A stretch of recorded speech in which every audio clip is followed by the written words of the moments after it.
అందరికీ శుభోదయం. నా పేరు మిర్జా అఫ్రీద్. ఈరోజు మనం కాలుష్యం గురించి చర్చించుకోబోతున్నాం. కాలుష్యం అంటే మన ప్రకృతిని నాశనం చేసేదాన్ని కాలుష్యం అంటారు.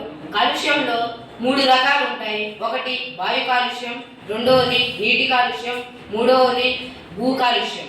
నీటి కాలుష్యంలో మనం ఇక్కడ చూసుకున్నట్లయితే నీటి కాలుష్యంలో మనమందరం నాశనం చేస్తున్నాం. నీటిలో మనం చాలా ప్లాస్టిక్ని మరియు రసాయనిక పదార్థాలని దాంట్లో వేస్తున్నాం.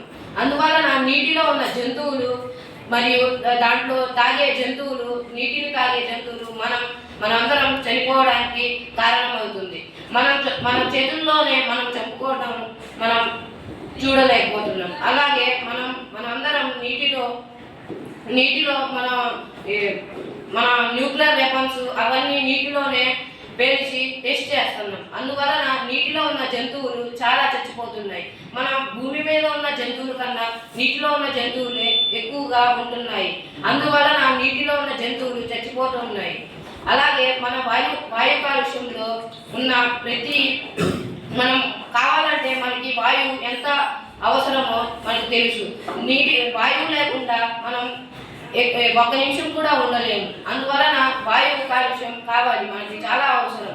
అందుకోసం వాయువులో చాలా కెమికల్స్ని అలా వదులుతున్నాం. అలాగే మనం చేసే ప్రతి వస్తువు మరియు ప్రతి ఇంకా మనం వాడే మోటార్ సైకిళ్ళు ఇవన్నీ వాటి ద్వారా పొగలు వదిలి మన ఆకాశంలో కలిసి మన ఓజోన్ లేయర్ పొరకు ఓజోన్ పొరని నాశనం చేస్తున్నాయి. అందువలన ఆ సూర్యకిరణాలు అనేవి మన మీద పడి చాలా క్యాన్సర్లని అలా స్కిన్ క్యాన్సర్లని వస్తాయి.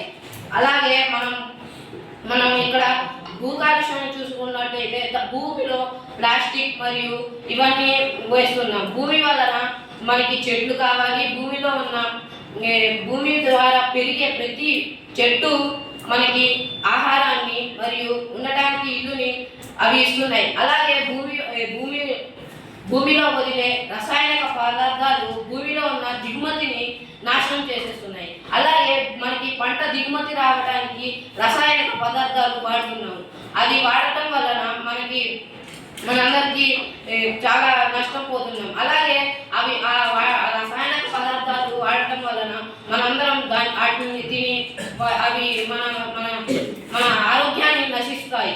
అలాగే ఇవన్నీ జరగకూడదంటే మనందరం భూమి కోసం మరియు నీటి కోసం మరియు వాయువు కోసం మనందరం చాలా కష్టపడి వాటి చెట్లు పెంచి తర్వాతకి మోటార్ సైకిల్ ఆపి చెట్లు పెంచడం మొదలుపెట్టి తర్వాతకి ఇంజిన్ వెహికల్స్ని ఆపేసి బ్యాటరీ వెహికల్స్ని తీసుకొని మనం ఈ ప్రపంచాన్ని మార్చేసి మనం అందరం బాగా ఉన్నాం.